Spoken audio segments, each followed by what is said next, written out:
নমস্কাৰ তোমালোক সকলোকে আমাৰ চেনেল লেচুবছলৈ স্বাগতম জনাইছো। আজি এই ভিডিঅ'টোত আমি সদ্য সমাপ্ত ওদালগুৰি জিলা পি-টেষ্ট পৰীক্ষাৰ গণিত প্ৰশ্নকাকতখন আলোচনা কৰিম।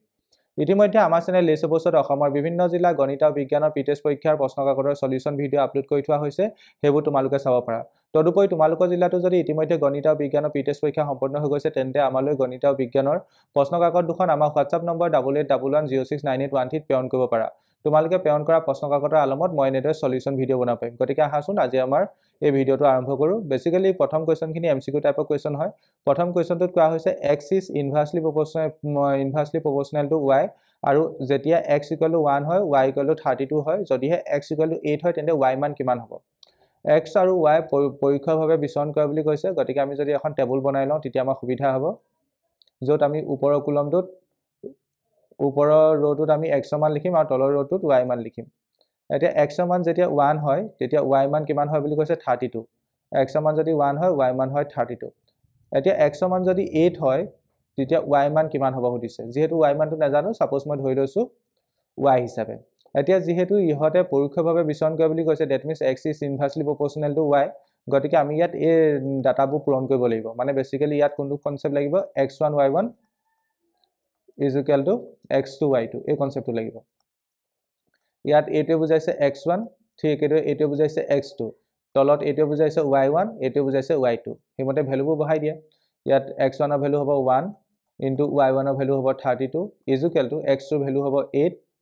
ইনটু y2 ৰ ভ্যালু হ'ব y। গতিকে 1 ইনটু 32 কৰিলে 32 হ'ব ডিভাইডেড বাই 8 y। গতিকে we can write y value কিমান হ'ব 32 ডিভাইডেড বাই 8 4 হ'ব।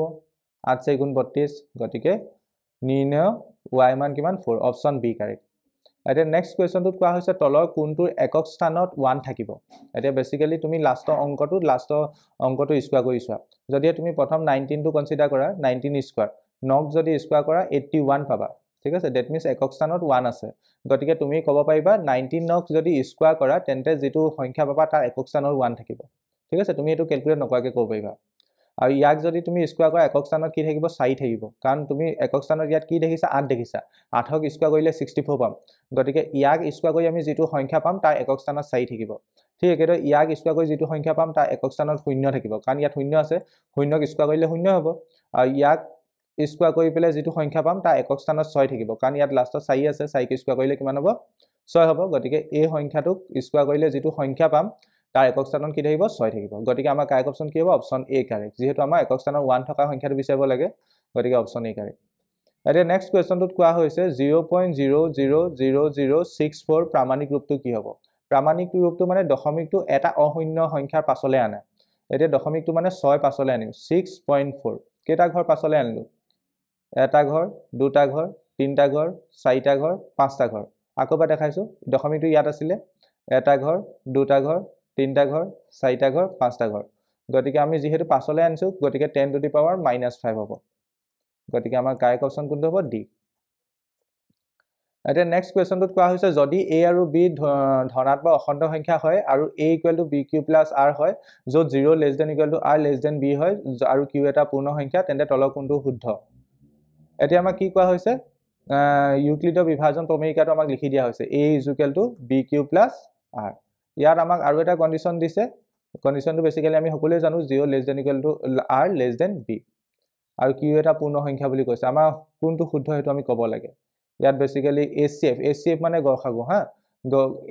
a b ৰ গড়সাগু b r ৰ গড়সাগুৰ লগত সমান হ'ব বুলি কৈছে প্ৰথম অপশনটোত। সেকেন্ড অপশনটোত কৈছে a b ৰ গড়সাগু q r ৰ লগত সমান হ'ব। থাৰ্ড অপশনটোত কৈছে a আৰু q ৰ গড়সাগু a আৰু r ৰ লগত সমান হ'ব। আৰু ফোৰ্থ অপশনটোত কৈছে b আৰু q ৰ গড়সাগু b আৰু r ৰ গড়সাগুৰ লগত সমান হ'ব। এটো তোমালোকে ৰিজাল্ট হিচাপে মনতো ৰাখিব পাৰা। ইয়াৰ কাৰেক্ট আনসাৰ হ'ব আমাৰ অপশন এ টু correct. HCF of a, b HCF to b,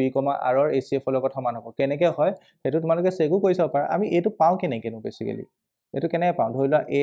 এটা সংখ্যা আছে, তাক আমি b এ হৰণ কৰিছো,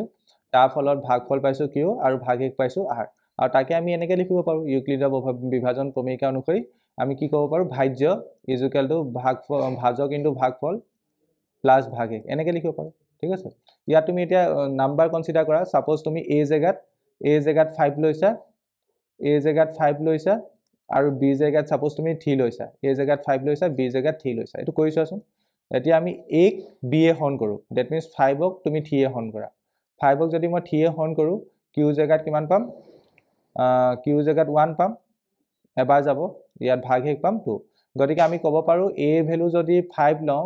b ভ্যালু যদি 3 লওঁ তেন্তে q ভ্যালু 1 হ'ব আৰু r ৰ ভ্যালু 2 হ'ব হেতু লিখি লওঁ আমি q ভ্যালু 1 হ'ব আৰু r ৰ ভ্যালু 2 হ'ব এতিয়া HCF উলিয়াইছো a, b HCF উলিয়া গসাগু উলিয়া 5 আৰু 3 গসাগু কিমান মুখতে ওলাই আছে 5 আৰু 3 গসাগু কি হ'ব সবুজ সাধাৰণ গণিত কি হ'ব 1 হ'ব গতিকে 5 আৰু 3 গসাগু কিমান হ'ব 1 হ'ব a b ৰ গসাগু কিমান পালা 1 পালা HCF of a, b equal to 1 পালা এতিয়া নেক্সট b আৰু r b মানে হৈছে 3 আৰু r মানে হৈছে 2 গতিকে b আৰু r ৰ যদি গসাগু ক্যালকুলেট কৰো তেতিয়া হেতু কিমান পাম 3 আৰু 2 ৰ গসাগু কিমান HCF কিমান নিশ্চয় HCF উলিয়াবলৈ সকলোৱে জানা 1 এ হয় গতিকে কি দেখিলা HCF of a, b equal to HCF of b, r হৈছে বাকিবোৰ ক্ষেত্ৰত এটো নহয় মানে বেসিক্যালি সমান নহয় a, b HCF ৰ লগত q, r HCF সমান নহয় ঠিক আছে গতিকে তোমালোকে ক'ব পাৰা আমাৰ কাৰেক্ট অপচন কোনটো হ'ব কাৰেক্ট অপচন হ'ব আমাৰ a টো বেসিক্যালি তোমালোকে এটো ৰিজাল্ট হিচাপে মনত ৰাখিব পাৰা হা যদি আমাৰ বিভাজন প্ৰমেয়িকাটো দিয়া থাকে তেন্তে তাত এই ৰিজাল্টটো সত্য হয় এটো ৰিজাল্ট হিচাপে মনত ৰাখিব পাৰা নেক্সট কোৱেশ্চনটোত কোৱা হৈছে পাই মাইনাস 22 ইকুৱেল টু কি হ'ব এটা পৰিমেয় সংখ্যা হ'ব এটা স্বাভাৱিক সংখ্যা হ'ব শূন্য হ'ব নতুবা অপৰিমেয় সংখ্যা হ'ব মেক্সিমাম লাছলে ইয়াত টিক কৰিব এটো শূন্য বুলি অপচন সি টো টিক কৰিব দ্যাট মিন্স তুমি বহুতে কি কৰিব পাই জায়গাত 22/7 বহাই দিব -22/7 কটাকটি কৰি 0 পাই যাব গতিকে অপচন সি টিক কৰিব কিন্তু একচুয়ালি হেতু নহয় এতিয়া সব পাই মান যে আমি 22/7 যে পুট কৰো বা বহা হেতু এটা আনুমানিক মান হয় হেতু এক্সাক্ট মান নহয় পাই হেতু এক্সাক্ট ভ্যালু নহয় ঠিক আছে বাট আমি পৃষ্ঠকালী আয়তন বা তেনেকা ধৰণৰ চেপ্টাৰবোৰত ক্যালকুলেশনৰ বাবে আমি পাই জায়গা 22/7 বা 3.14 বহাও সদায় মনত ৰাখিবা পাই এটা অপৰিমেয় সংখ্যা হয় ঠিক আছে গতিকে তুমি তাক তেনেকে তুমি ডিফাইন কৰি দিব নোৱাৰা 22/7 হ'ব বুলি কাৰণ 22/7 হৈ গলে হেতু পৰিমেয় হৈ গল নহয় জানো তাক আমি p by q আকাৰত প্ৰকাশ কৰিব পাৰিছো গতিকে সদায় মনত ৰাখিবা পাইটো আমি হেতু এনে এপ্ৰক্সিমেট ভ্যালু এটা বহাহে লওঁ ক্যালকুলেশনৰ সুবিধা বাবে হেতু এক্সাক্ট মান নহয় গতিকে ইয়াত যেহেতু তুমি পাই আছে পাই জায়গা তুমি একো 22/7 বহাব নোৱাৰা গতিকে পাইটো কি হয় অপৰিমেয় সংখ্যা আৰু 22/7 টো কি হয় পৰিমেয় সংখ্যা এটা অপৰিমেয় সংখ্যাৰ পৰা যদি আমি এটা পৰিমেয় সংখ্যা বিয়োগ কৰো তেন্তে যেটো আনসাৰ পাম হেতু অপৰিমেয় সংখ্যা হ'ব যেটো আনসাৰ পাম কি হ'ব এটো অপৰিমেয় সংখ্যা অপচন ডি কাৰেক্ট তোমালোকে এনেও চাব পাৰা ধৰিলা অপৰিমেয় সংখ্যা এটা √5 লৈছা তাৰপা তুমি 3 বিয়োগ কৰিছা পৰিমেয় সংখ্যা 3 বিয়োগ কৰিছা এটো কি হ'ব অপৰিমেয় সংখ্যা হ'ব তেনেকুৱা কথা ইয়াত পাইটো অপৰিমেয় সংখ্যা আৰু 22/7 টো পৰিমেয় সংখ্যা অপৰিমেয় সংখ্যাৰ পৰা যদি এটা পৰিমেয় সংখ্যা বিয়োগ কৰো আনসাৰটো কি পাম আমি অপৰিমেয় সংখ্যা পাম গতিকে অপচন ডি কাৰেক্ট হ'ব আই থিংক বুজি পালা নেক্সট কোৱেশ্চনটোত কৈছে যদি p of x = ax² + 28x + a বহুপদটোৰ এটা শূন্য 2 হয় তেন্তে a মান কিমান হ'ব যিহেতু a বহুপদটোৰ এটা শূন্য 2 বুলি কৈছে গতিকে x ৰ জায়গাত তুমি 2 বহালে এই গোটে বহুপদটোৱে শূন্য দিব বা গোটে বহুপদটোৰ মান কিমান হৈ যাব শূন্য হৈ যাব a * x ৰ জায়গাত 2 বহাম 2² + 3 * x ৰ জায়গাত 2 বহাম + a = 0 হ'ব গতিকে প্ৰথমটো এটো হৈ যাব 4a + এটো হৈ যাব 6 + এটো হ'ব a = 0 এফালে হ'ব তোমাৰ 5a আৰু +6 টো ইফালে গুছি গলে -6 হ'ল this implies the value of a will be -6/5 option d correct okay next question টোত কোৱা হৈছে এটা দ্বিঘাত বহুপদৰ এটা শূন্য 5 আৰু শূন্য দুটাৰ যোগফল শূন্য হলে বহুপদটো কি হ'ব এটা দ্বিঘাত বহুপদৰ এটা শূন্য 5 বুলি কৈছে এটা শূন্য সাপোজ 5 আৰু শূন্য দুটাৰ যোগফল কিমান বুলি কৈছে 0 গতিকে আনটো শূন্য কিমান হ'ব লাগিব -5 হ'ব লাগিব তেতিয়াহে তুমি যোগ কৰিলে 0 পাবা নহয় জানো এটা শূন্য যদি তোমাৰ 5 হয় আনটো 0 কিমান হ'ব লাগিব আনটো শূন্য কিমান হ'ব লাগিব -5 তেতিয়াহে যোগ কৰিলে তুমি শূন্যটাৰ যোগফল 0 পাবা বুজি পালা এতিয়া বহুপদটো কি হ'ব বহুপদটো আমি কেনে লিখিম x² - শূন্য গিটাৰ যোগফল লগত x টো লগাই দিম প্লাস শূন্য গিটাৰ পূৰণফল এতিয়া x² - শূন্য গিটাৰ যোগফল যেহেতু 0 বুলি কৈ দিছে ইনটু x প্লাস শূন্য গিটা পূৰণ কৰিলে কিমান পাম 5 * -5 -25 পাম গতিকে আমাৰ কাৰেক্ট আনসাৰ কিমান হ'ব x² - 25 আমাৰ কাৰেক্ট আনসাৰ কিমান x² - 25 অপচন বি কাৰেক্ট এতিয়া নেক্সট কোৱেশ্চনটো আগবঢ়ো ইয়াত কৈছে ax + by + c = 0 ৰ সৰল ৰেখাডাল মূলবিন্দুৰ মাজেৰে নোযোৱাৰ শৰ্তটো কি এটা মূলবিন্দুৰ মাজেৰে নোযোৱা শৰ্তটো হৈছে বেসিক্যালি ইয়াত তুমি যদিহে মূলবিন্দুৰ মাজে যায় মূলবিন্দুৰ মাজে গলে কি হ'ব তুমি হেতু চোৱা মূলবিন্দু মানে কি 0,0 যদিহে এই ৰেখাডাল বা এই হল ৰেখাডাল যদি মূলবিন্দুৰ মাজে যায় দ্যাট মিন্স 0,0 মাজে যায় তেতিয়া কি হ'ব x ৰ জায়গাত তুমি 0 বহাব পাৰিবা a * 0 y জায়গাত তুমি 0 বহাব পাৰিবা b * 0 + c = 0 গতিকে a2 0 a2 0 গতিকে c ইকুৱেল টু 0 হ'ব যদিহে মূল বিন্দু মাজে যায় তেতিয়া c ইকুৱেল টু 0 হ'ব গতিকে মূল বিন্দু মাজে নাযাবলৈ হলে c ভ্যালু 0 হ'ব নোৱাৰে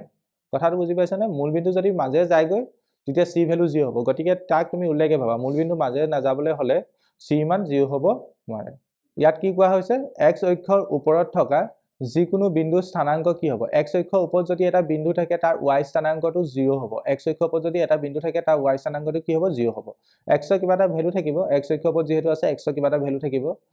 পজিটিভ ফালে থাকিলে x ৰ ভ্যালুটো পজিটিভ হ'ব নেগেটিভ ফালে থাকিলে নেগেটিভ হ'ব বাট y ভ্যালু সদায় 0 হ'ব x, 0 এইটো ফৰ্মেটত হ'ব গতিকে অপচন বি কাৰেক্ট এতিয়া নেক্সট কোৱেশ্চনটোত কোৱা হৈছে যদি এটা দ্বিঘাত সমীকৰণৰ মূল দুটা 5 আৰু 2 হয় তেন্তে সমীকৰণটো কি হ'ব প্ৰথম x স্কয়াৰ মাইনাস শূন্য গিটা মূল গিটাক যোগ কৰিলে কিমান হ'ব 7 তাৰ লগত x লগাই দিম এবাৰ মূল গিটা পূৰণ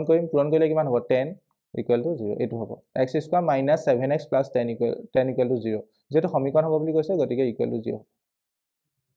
x square minus 7x plus 10 equal to 0 option C correct but ইয়াত ইকুৱেল টু 0 চিনটো দিব লাগিছিল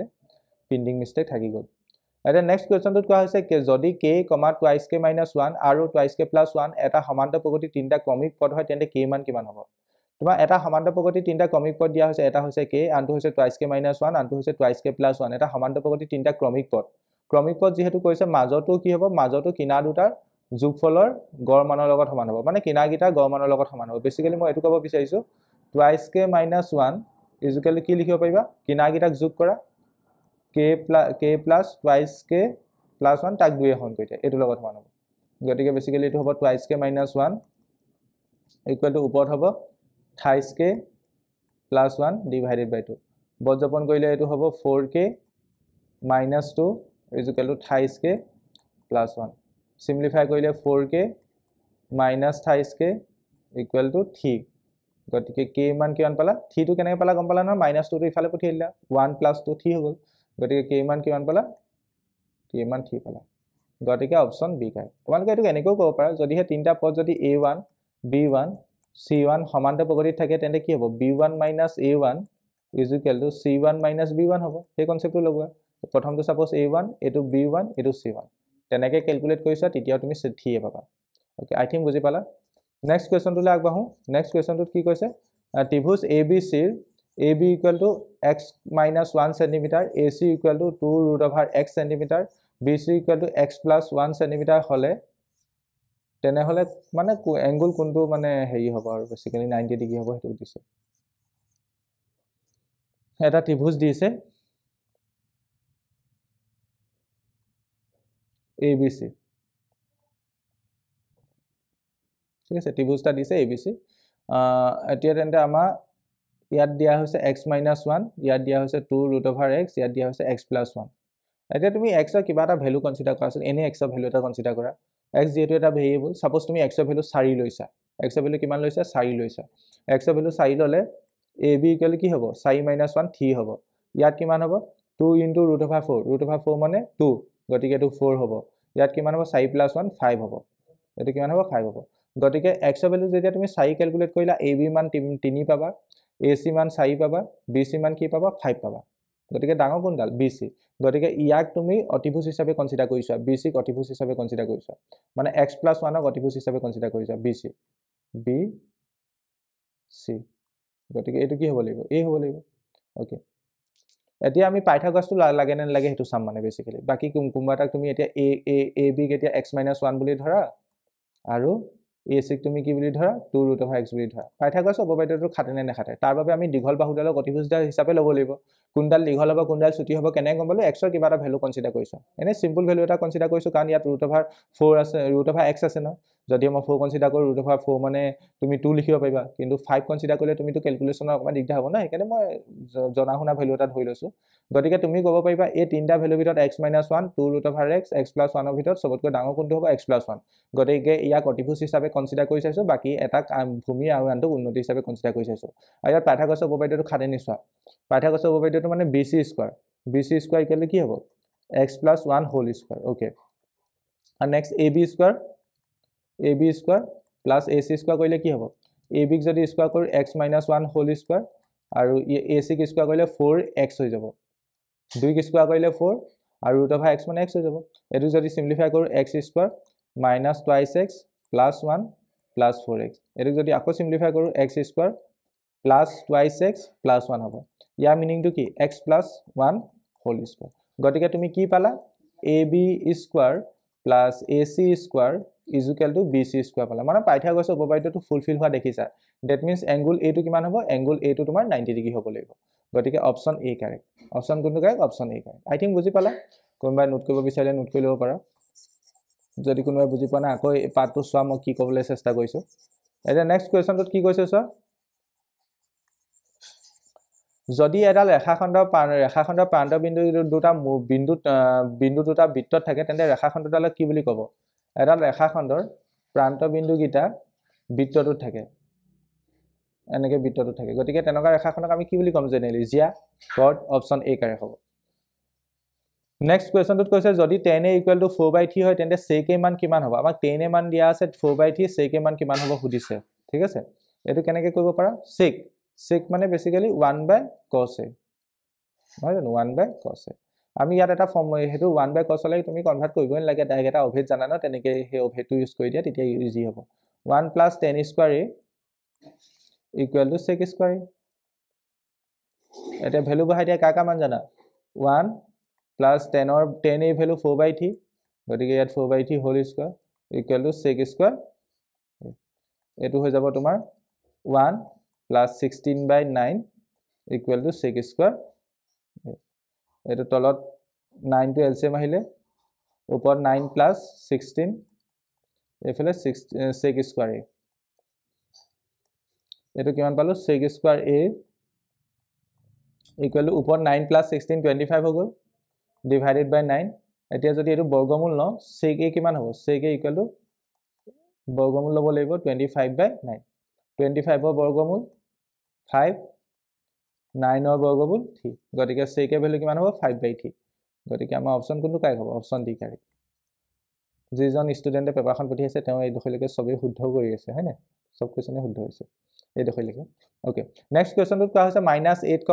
-6 বিন্দুটো y অক্ষৰ পৰা দূৰত্ব কিমান হ'ব y অক্ষৰ পৰা দূৰত্ব সুধিছে গতিকে x কোঅৰ্ডিনেটটো চোৱা x কোঅৰ্ডিনেট কিমান আছে -8 বাট কোঅৰ্ডিনেট মানে দূৰত্ব কেতিয়া ঋণাত্মক হ'ব নোৱাৰে গতিকে পজিটিভ কনসিডাৰ কৰিব লাগিব গতিকে +8 অপচন এ কাৰেক্ট এতিয়া নেক্সট কুৱেশ্যনটোত কৈছে 2, -3 আৰু 5, 6 বিন্দু সংযোগী ৰেখাখণ্ডক x অক্ষই ভাগ কৰা অনুপাতটো কি হ'ব x অক্ষ মানে বেসিক্যালি x অক্ষৰ ওপৰত থকা যিকোনো এটা বিন্দু স্থানাংক কি হ'ব x, 0 x, 0 y কোঅৰ্ডিনেটটো সদায় 0 হ'ব গতিকে আমি বিভাজন সূত্ৰটো কি পাইছিলো mx2 plus nx1 divided by m plus n তাৰ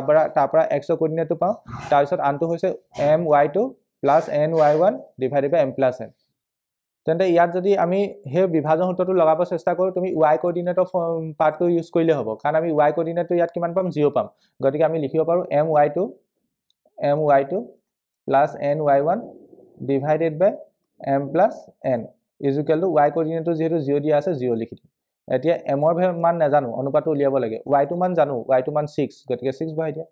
প্লাস n ৰ মান নাজানো y1 ৰ মান জানো y1 ৰ মান -3 বহাই দিয়া ডিভাইডেড বাই m plus n ৰ মান নাজানো যেনেকৈ আছে তেনেকৈ থাকিব ইকুৱেল টু 0 এতিয়া যদি আমি বজ্ৰপন কৰো বজ্ৰপন কৰিলে এটো কি হ'ব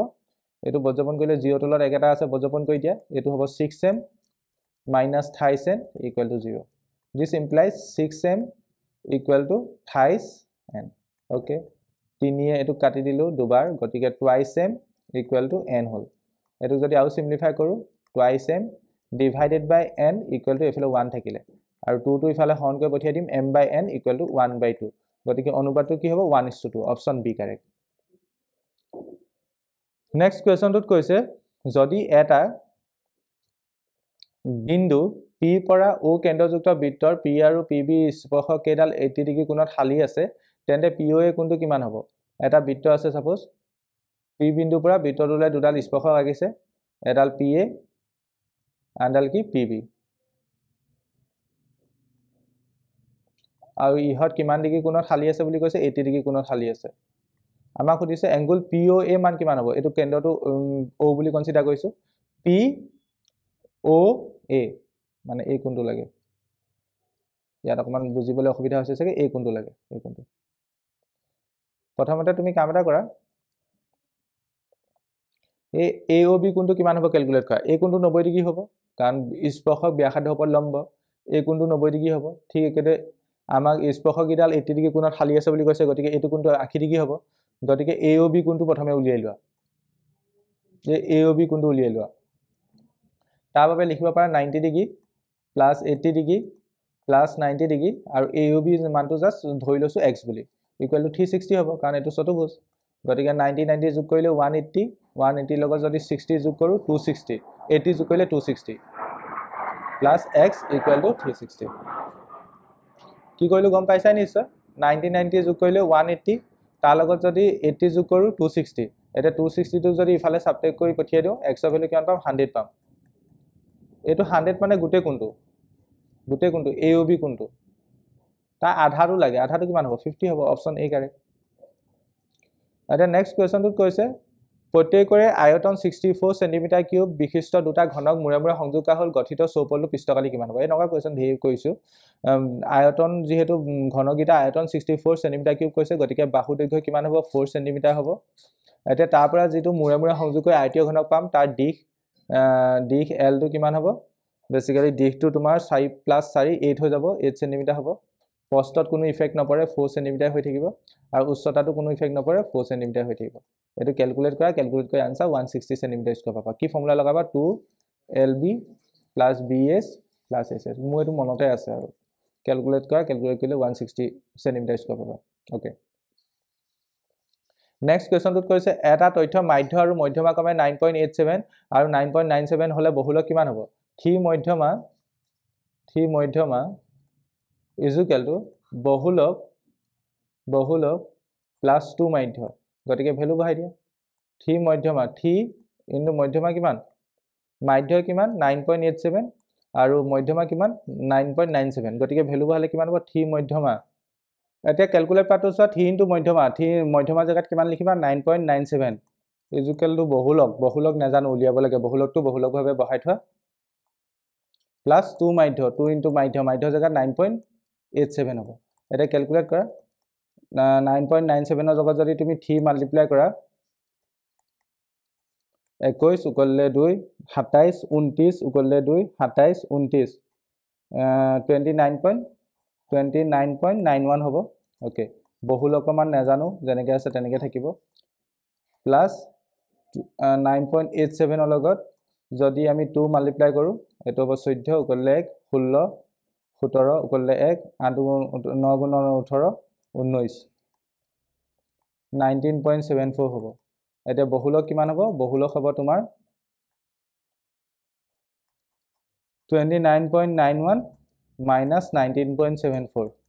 ফৰ্মুলা লগাইছো 29.91 আৰু 19.74 এটো হ'ব তোমাৰ 7 এটো হ'ব 1 নেক্সট হ'ল তোমাৰ এটো 10.17 নেক্সট কুৱেশ্যনটোত কোৱা হৈছে এটা লুডুগুটি এবাৰ মাৰি পঠিওৱা হ'ল দুইয়ে হৰণ যোৱা এটা সংখ্যা পোৱা সম্ভাৱিতা কি হ'ব এটা লুডুগুটি এবাৰ যদি তুমি মাৰি পঠিওৱা তাত পসিবল আউটকাম কেটা ওলাব পাৰে 1 2 6 1 2 3 4 5 6 গতিকে 6টা পসিবিলিটি আছে তাৰ ভিতৰত দুইয়ে হৰণ যোৱা কি আছে আইদা 2 হ'ব নহয়তো 4 হ'ব নহয়তো 6 হ'ব দুইয়ে হৰণ যোৱা সংখ্যা তিনটা আছে গতিকে আমাৰ সম্ভাৱিতা কিমান হ'ব 3/6 দ্যাট মিন্স 1/2 আমাৰ অপচন এ কাৰেক্ট এটা নেক্সট কুৱেশ্যনটোত কি কৈছে চোৱা নেক্সট কুৱেশ্যনটোত তোমাক কৈছে এটা আয়তৰ দিশ আৰু প্ৰস্থ ক্ৰমে 12 সেন্টিমিটাৰ আৰু 4 সেন্টিমিটাৰ আয়তটো পৰিমাণ কিমান এটা ইজি কুৱেশ্যন দি দিলে 2 ইনটু দিশ যোগ প্ৰস্থ 2 ইনটু দিশ কিমান 12 প্ৰস্থ কিমান 4 এটো হ'ব 2 ইনটু 16 হ'ব 16 কে 2 32 অপচন এ কাৰেক্ট এটা নেক্সট কুৱেশ্যনটোত কৈছে যিকোনো ধনাত্মক অখণ্ড সংখ্যা m ৰ বাবে প্ৰত্যেক অযুগ্ম অখণ্ড সংখ্যা অনুপাতটো কি হ'ব এতিয়া m ৰ বাবে যিকোনো ধনাত্মক অখণ্ড সংখ্যা m ৰ বাবে অযুগ্ম অখণ্ড সংখ্যা অনুপাত হ'ব twice m + 1 এটো যদি মন নাথাকে তুমি m টোক এটা যিকোনো এটা সংখ্যা কনসিডাৰ কৰি লবা m টোক যিকোনো এটা সংখ্যা কৰি লবা ধৰিলা m ক ধৰিলা তুমি 2 বুলি ধৰিলা m ক যদি 2 বুলি তুমি এজিউম কৰা তুমি এতিয়া অযুগ্ম অখণ্ড সংখ্যা উলিয়াব লাগে m ক 2 বুলি এজিউম কৰাৰ লগে লগে এটো m মানে 2 এটোটো অপচন 1 টো ইনকাই হৈ গল এটা 2 + 1 এটো হ'ব পাৰে নহয়তো এটো হ'ব পাৰে 5 2 * 2 4 তাৰ লগত এক যোগ কৰিলে 5 হ'ব মানে m ৰ ভ্যালু যদি আমি 2 কনসিডাৰ কৰো অপচন আইদা বি কাৰেক্ট হ'ব নহয়তো চি ডি কাৰেক্ট হ'ব বি এ আৰু বি বা ডি কাৰেক্ট হ'ব এ আৰু চি ইনকাৰেক্ট হৈ গ'ল ঠিক আছে কেলে ইনকাৰেক্ট হ'ল এমৰ ভেলু 2 কনচিডাৰ কৰাৰ লগে লগে এইটো 2 এইটো যুগ্ম হৈ গ'ল কাৰণ আমাক অযুগ্ম লাগে ঠিক একেটো এইটো 4 এইটো যুগ্ম হৈ গ'ল এতিয়া এমৰ ভেলু বেলেগ এটা কনচিডাৰ কৰিছা সাপোজ তুমি 3 কনচিডাৰ কৰা 3 কনচিডাৰ কৰিলে এইটো কিমান হ'ব 3 + 1 4 গতিকে এইটো যুগ্ম হৈ গ'ল এমৰ সকলোবোৰ মানৰ বাবে এপ্লিকেবল হ'ব লাগিব গতিকে এইটো নহ'ব গতিকে ইয়াত এমৰ জেগাত 3 বহালে 3 2 3 6 6 ৰ লগত 1 যোগ কৰিলে 7 গতিকে সদায় এইটো অযুগ্ম হৈ থাকিব এমৰ ভেলু যিয়ে নবহুৱা সদায় এইটো অযুগ্ম হৈ থাকিব টুৱাইচ এম + 1 সদায় অযুগ্ম হৈ থাকিব গতিকে আমাৰ অপচন ডি কাৰেক্ট নেক্সট কুৱেশ্যনটোত কি কৈছে চোৱা x² - 15 শূন্যকেইটা পূৰণফল কিমান হ'ব পূৰণফল কি হয় c/a c value -15 a value 1 গতিকে -15 হ'ব অপচন a কাৰেক্ট এটা নেক্সট কুৱেশ্যনটোত কি কৈছে চোৱা y = ax² + bx + c সমীকৰণটোৰ লেখটো ওপৰৰ ফালে খোলা অধিবৃত্ত হ'ব যদিহে a > 0 হয় অপচন a কাৰেক্ট এটা নেক্সট কুৱেশ্যনটোত কৈছে যদি 28x + 2y = 2 আৰু 2x + 3y = 8 হয় তেন্তে x + y মান কিমান হ'ব তেন্তে x + y মান মানে বেসিক্যালি সমাধান কৰা আৰু সমীকৰণকেইটা সমাধান কৰা এটা সমীকৰণ দিছে 28x + 2y = 2 আৰু আনটো সমীকৰণ দিছে 2x + 3y = 8 ওকে এই সমীকৰণ যেটা যদি মই সমাধান কৰো প্ৰথমটোৰ লগত যদি তুমি 2 মাল্টিপ্লাই কৰা প্ৰথমটো হৈ যাব 6 অপোনেন্ট পদ্ধতি ইউজ কৰিছে সাপোজ ইটো হৈ যাব 4 নেক্সট হৈ যাব 4 এইটোৰ লগত 3 মাল্টিপ্লাই কৰা 28x 6 হৈ যাব এইটো প্লাস 9y 8 3 গুণ 24 কি কৰিলো মই আকবাৰ চাইছো ইয়াত 2 মাল্টিপ্লাই কৰিছো কাৰণ প্ৰথমটো একে কৰিব লাগে না এটো হৈ গল 6x এটো 2 মাল্টিপ্লাই কৰা লাগিলে 4 এটো 4 ঠিক আছে ইয়াত 3 মাল্টিপ্লাই কৰিলো এটো হৈ গল 6 এটো হৈ গল 9 8 3 গুণ 24 ঠিক আছে এতিয়া যদি আমি ইয়াত কটাকটি কৰো এটো হ'ব -5y এটো হ'ব -20 y ভ্যালু পালো 20/5 4 y ভ্যালু 4 এতিয়া x ৰ মান সমীকৰণ এটাত বহাই দিয়া 28x + 2 * y y জেগাত 4 বহুবা = 2 গতিকে এটো হ'ল 28x + 8 = 2 গতিকে 28x = -6 হ'ব x = -2 হ'ব আকৌ এবাৰ চাও y জেগাত আমি যেতিয়া 4 বহালো 8 হৈ গ'ল -6 2 x ৰ ভ্যালু -2 পালো গতিকে আমি কি উলিয়াব লাগে x + y কাৰ মান উলিয়াব লাগে x + y x ৰ মান -2 + y মান 4 গতিকে আমাৰ কাৰেক্ট আনসাৰ কিমান হ'ব 2 হ'ব অপচন সি কাৰেক্ট বাপৰে এই দখলৈকে এই ষ্টুডেন্ট জনৰ সব কোৱেশ্চনে কাৰেক্ট হৈছে নেক্সট কুৱেশ্যনটোত কি কৈছে চোৱা ax + 2y = 9 আৰু 28x + by = 18 ৰৈখিক সমীকৰণটোৱে বুজোৱা ৰেখাবোৰ সমান্তৰাল হ'ব য'ত a, b অখণ্ড সংখ্যা হয় সমান্তৰাল বুলি কৈছে সমান্তৰাল হলে আমাৰ কন্ডিশন কোনটো ফুলফিল হ'ব এটো লগাই দিয়া সমান্তৰাল বুলি কোৱা লাগলে কন্ডিশন আমাৰ হ'ব a1/a2 = b1/b2 = c1/c2 ভ্যালু বহাই দিয়া a1 ৰ ভ্যালু কিমান সমান্তৰাল হলে সৰি a1/a2 = b1/b2 is not equal to c1/c2 okay এতিয়া a1 ৰ মান কিমান a1 ৰ মান a a2 মান কিমান 3 b1 ৰ মান কিমান 2 b2 মান কিমান b আৰু বাকিটো কনসিডাৰ নকৰিলে হ'ব এতিয়া পূৰণ কৰিলে এটো কিমান হ'ব a * b = 6 হ'ব গতিকে আমাৰ অপচন ডি কাৰেক্ট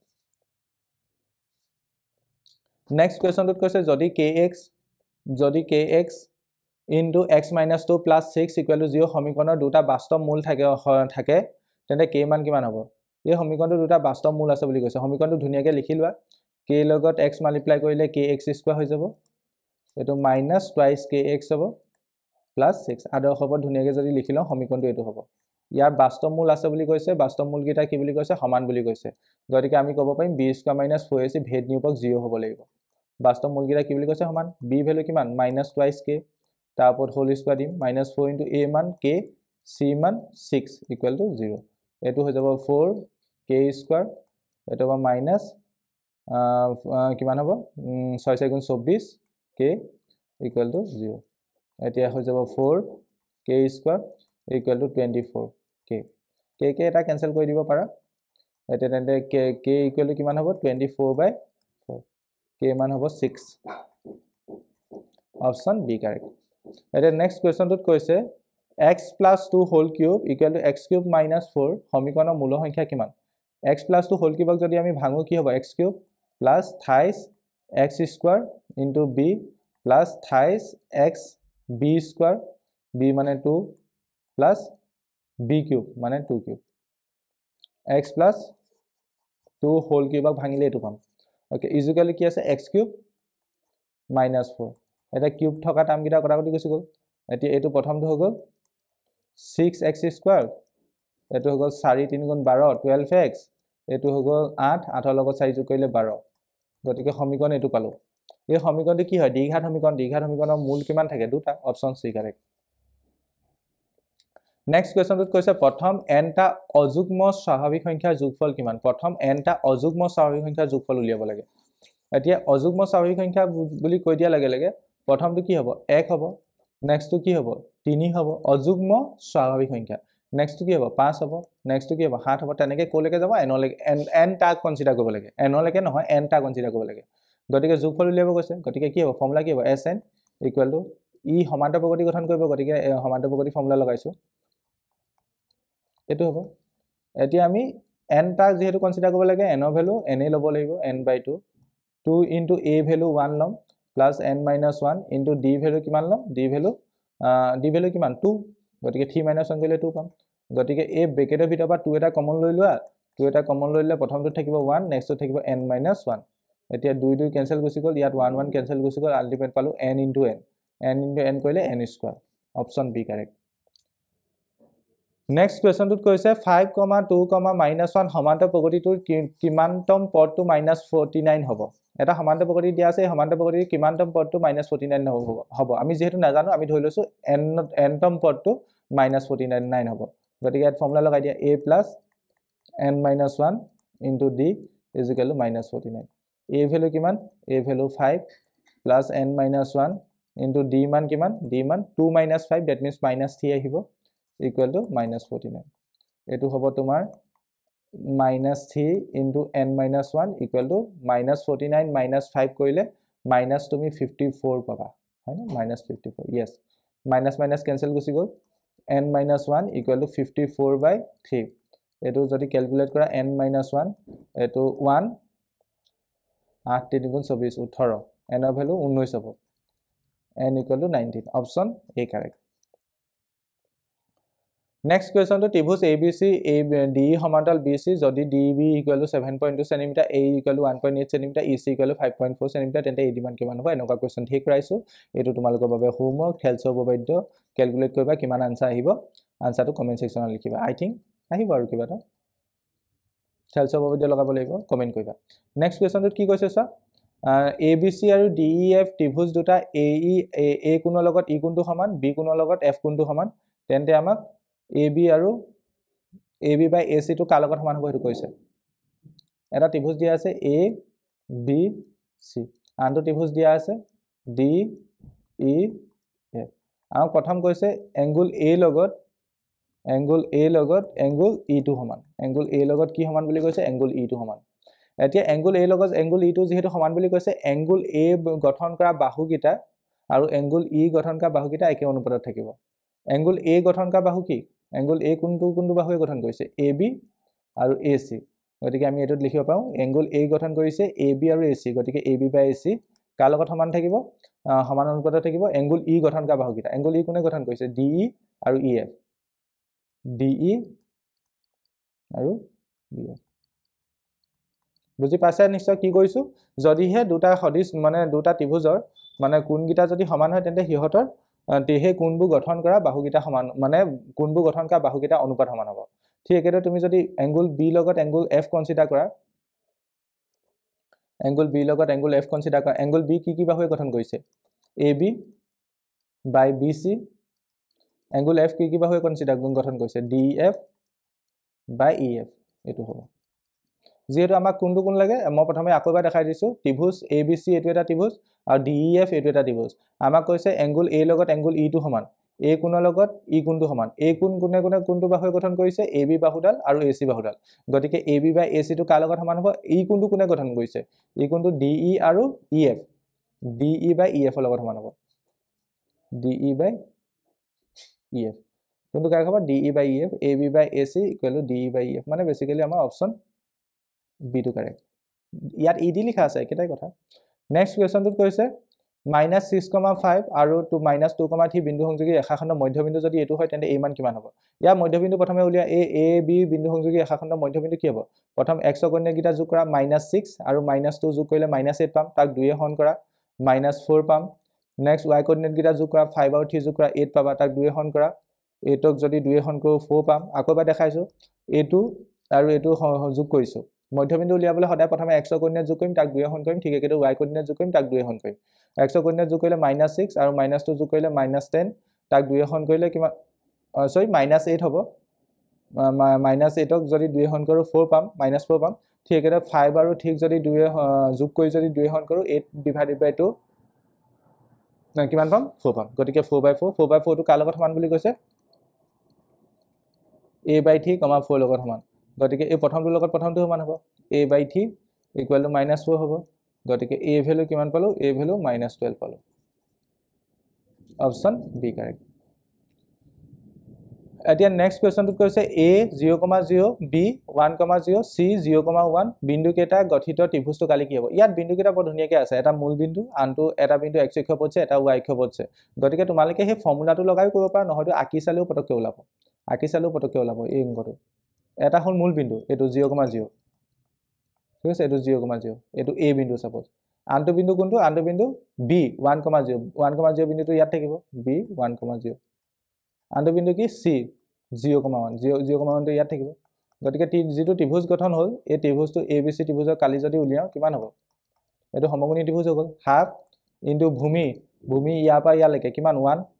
ইনটু উন্নতি কিমান উন্নতি 1 গতিকে এটো হ'ব 1/2 তোমালোকে ফৰ্মুলা লগাই কৈছো পা ফৰ্মুলা লগাই 1/2 আহিব নেক্সট কোৱেশ্চনটোত কৈছে যদি sin a into sec b = 1 হয় তেন্তে a plus b মান কিমান হ'ব sin a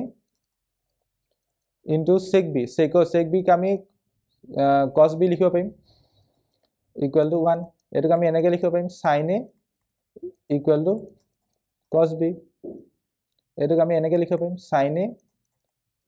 = cos b জায়গাত sin 90 degree minus b sin নোহোৱা হৈ গ'ল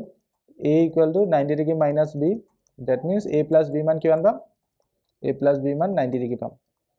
গতিকে option a correct next sin 60 degree মান 0 1/2 1/2 √3/2 ওকে নেক্সট cos 30 মান √3/2 নেক্সট sin 30 মান 1/2 cos 60 মান 1/2 পূৰণ কৰিলে এটো হ'ব 3/2 4 এটো হ'ব 1/4 ক্যালকুলেট কৰিলে 4/4 মানে 1 অপচন ডি কাৰেক্ট এটো নেক্সট কি কৈছে এটো কিতাপৰ কোৱেশ্চন হয় এটো 5 সেমি ব্যাসাৰ্ধযুক্ত এটা বৃত্তৰ p বিন্দু টনা pq স্পৰ্শকে o কেন্দ্ৰৰ মাজে যোৱা এটা বিন্দু q বিন্দুত কাটিছে যাতে oq = 5 সেমি এটো নিশ্চয় জানাই আৰু কেন্দ্ৰ o p পৰা আমি এটা স্পৰ্শ ৰাখিছো pq দৈৰ্ঘ্যটো তোমাক কিমান দিছে pq দৈৰ্ঘ্যটো দিয়া নাই ব্যাসাৰ্ধ দিছে ব্যাসাৰ্ধ 5 সেমি oq 5 সেমি হ'ব আৰু op মানটো দিয়া আছে 5 সেমি ব্যাসাৰ্ধযুক্ত এটা বৃত্তৰ এটা বিন্দু p টনা এডাল স্পৰ্শক pq সৰি এই বিন্দুটো p হ'ব p বিন্দুটো স্পৰ্শ বিন্দু এটো হ'ব q ঠিক আছে গতিকে op মান 5 হ'ল আৰু আমাৰ oq মান কিমান দিছে 12 দিছে আমি কি উলিয়াব লাগে স্পৰ্শক ডালৰ দৈৰ্ঘ্য উলিয়াব লাগে এটো কোন 90 ডিগ্ৰী হ'ব পাইথাগোৰাছৰ উপপাদ্য মানে কি হ'ব 12 square = 5 square plus pq square 12 square মানে 144 5 স্কয়াৰ মানে 25 এফালে লৈ আনিম okay = p square pq square গতিকে pq স্কয়াৰ = কিমান পাম 119 গতিকে pq = কিমান হ'ব √119 অপচন বি কাৰেক্ট এটা নেক্সট কোৱেশ্চনটোত কি কৈছে চোৱা এটা অৰ্ধবৃত্তৰ পৰিসীমা 36 সেমি হলে অৰ্ধবৃত্তটোৰ ব্যাস কিমান হ'ব অৰ্ধবৃত্তৰ যেহেতু পৰিসীমা কেনেকৈ উলিয়াও পৰিসীমা উলিয়াব হলে প্ৰথম এটো চাম এটো কি বৃত্তটোৰ ইয়াৰ পৰা ইয়ালৈকে এটো কি বৃত্তটোৰ মানে পৰিসীমা আধা বৃত্ত পৰিসীমা টুৱাইস পাই r হয় তাৰ আধা কিমান হ'ব পাই r প্লাস ইয়াৰ পৰা ইয়ালৈকে কিমান হ'ব টুৱাইস r হ'ব ওকে টুৱাইস r = 36 এডোখৰ যদি ক্যালকুলেট কৰো r টো যদি মই কমন লওঁ পাই প্লাস 2 = 36 হ'ল এতিয়া r পাই জায়গা 22/7 বহাম প্লাস 2